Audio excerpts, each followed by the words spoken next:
вот чем отличаются израильские дети от палестинских детей. Когда израильский ребенок растет, и дело даже не только в любви, достатке там и так далее. Он не приходит в школу, где его начинают учить «убей». А в 16 лет его собственная мать дает ему оружие и говорит «иди убей еврея». Вот в этом разница. И в израильской матери, и в палестинской матери. И я сейчас, я понимаю, говорю вещи вообще близкие к нацизму, но это не про нацизм. ירושלים, מה עובר לכם בראש? מה זה ירושלים? בית המקדש. כותל, מה עוד?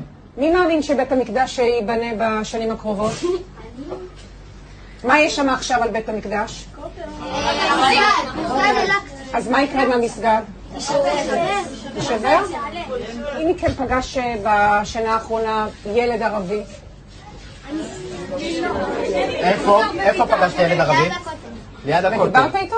לא, הוא דחף אותי, אבל לא הלך. ומה קורה כשאתם רואים ילד ערבי? מה אתם מרגישים? פשוט זעם. זעם? מה קורה כשאתם פוגשים ילד חילוני? למה אתה מרחם עליו כשאתם ילד חילוני? מה הוא מפסיד? הוא לא הולך לדעת. כשאתם חושבים על ירושלים בעוד 10 שנים, כולם חרדים? לא כולם חרדים, ערבים חלק חרדים. כולם יהודים, ויש גם ערבים שהם עובדים. תהיה משיח, הבנתי, כן, מה אתה אומר? שמלחמה כל הערבים ימותו.